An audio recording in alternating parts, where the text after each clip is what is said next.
আল্লাহ রসুল সাল্লাল্লাহু আলাইহি ওয়াসাল্লামের এই খতমে নবুয়ত, উনি সর্বশেষ নবী।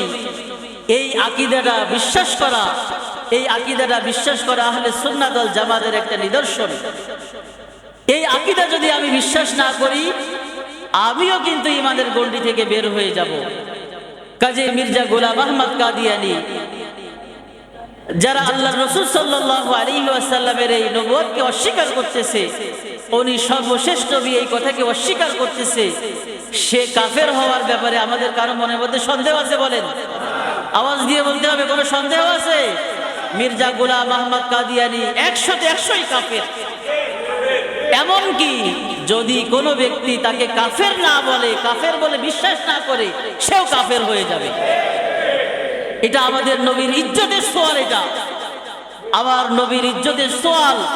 সমস্ত নবীরা নবী ছিলেন, সমস্ত নবীরা নবী ছিলেন, কিন্তু এটা সর্বশেষ নবী হওয়া, এটা আমার নবী, আপনার নবীর একটা বিশেষ মর্যাদা। এটা বিশেষ মর্যাদা, বিশেষ সম্মান, যে নবী আগমনের যে ধারা, এটা শেষ করছি আমি নবী মুহাম্মদ সাল্লাল্লাহু আলাইহি ওয়াসাল্লামকে দিয়ে।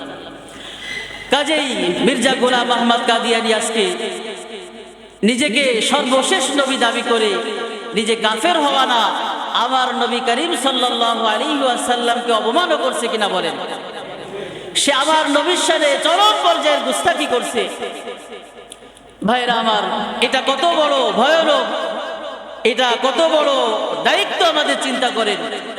আল্লাহ রাসূল সাল্লাল্লাহু আলাইহি ওয়াসাল্লাম তার জীবদ্দশায় যতগুলো যুদ্ধ করে গেছেন, অনেক যুদ্ধ সাহাবায়ে কেরামকে পাঠাইছেন, তোমরা ওখানে যুদ্ধ করে আসো, ওখানে তোমরা মোকাবেলা করে আসো।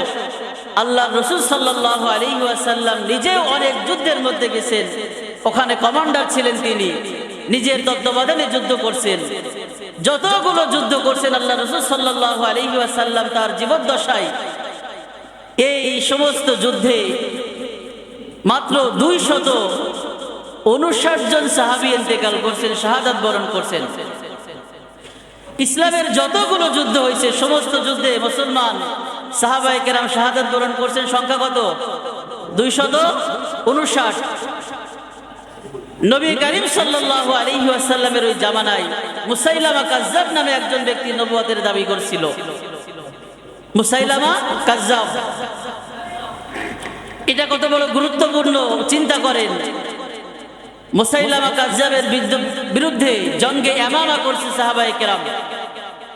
ওই যুদ্ধে, এক যুদ্ধে 1200 সাহাবী শুধুমাত্র খতমে নবুয়ত, নবীজির এই মর্যাদা রক্ষা করার জন্য মুসাইলামা কাজ্জাবের বিরুদ্ধে জিহাদ করে এক যুদ্ধে 1200 সাহাবী শাহাদাত বরণ করছেন। এক যুদ্ধে শুধুমাত্র আমার নবীর এই ইজ্জত রক্ষা করার জন্য। কাজেই আমার ভাইরা, এটা কোনো হালকা বিষয় না। আজকে যে আন্তর্জাতিকভাবে বিভিন্ন দেশ থেকে বড় বড় উলামায়ে কেরাম, বড় বড় সংগঠনের প্রধান, পাকিস্তানের জমিয়তে উলামায়ে ইসলাম মাওলানা ফজলুর রহমান, একেবারে রাষ্ট্রীয় ব্যক্তিত্ব, রাষ্ট্রীয় মর্যাদা যাকে দেওয়া হয়, উনি আমাদের এখানে আসছেন।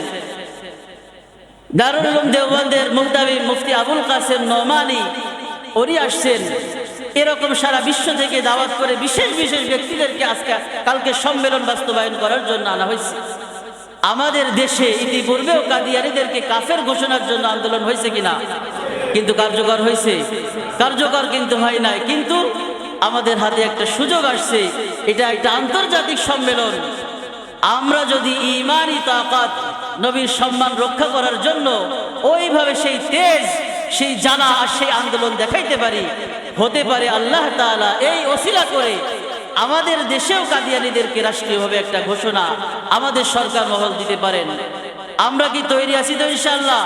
আমার ভাইরা, ইতিপূর্বে 1889 সালে ভারতের লুধিয়ানা এলাকার উলামায়ে কেরাম তারা একত্রে বসে কাদিয়ানীদেরকে কাফের ঘোষণা করছে। আমাদের মাদারে উলুম দারুল উলুম দেওবন্দ, সেখান থেকে 1974 সালে ফতোয়া জারি করা হয়েছে, কাদিয়ানী সম্প্রদায় তার অনুসারীরা কাফের।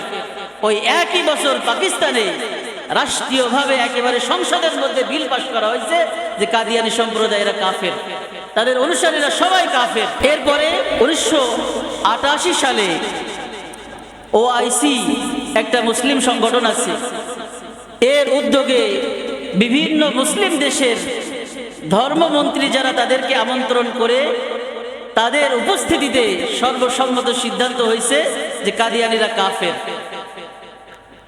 বর্তমান সারা বিশ্বের মধ্যে রাবেতায়ে আলম ইসলামী একটা সংগঠন আছে, ইসলামী সংগঠন।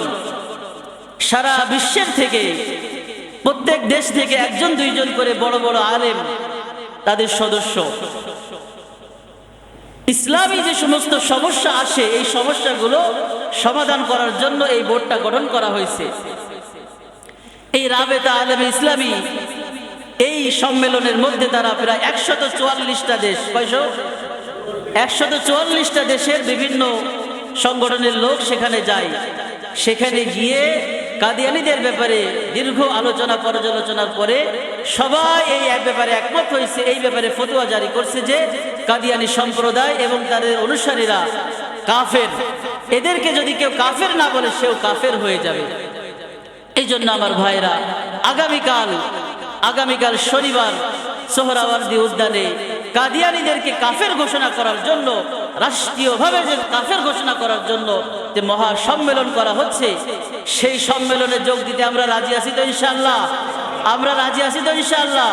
ভাইরা আমার, আমাদের দেশে হিন্দুরা হিন্দু পরিচয় দিয়ে আছে, আমাদের দেশের বৌদ্ধরা বৌদ্ধ পরিচয় দিয়ে আছে, আমাদের দেশে খ্রিস্টানরা খ্রিস্টান পরিচয় দিয়ে আছে। এই কাদিয়ানী সম্প্রদায় কাফের, তারা কেন নিজেদেরকে মুসলিম পরিচয় দিয়ে থাকবে বলেন?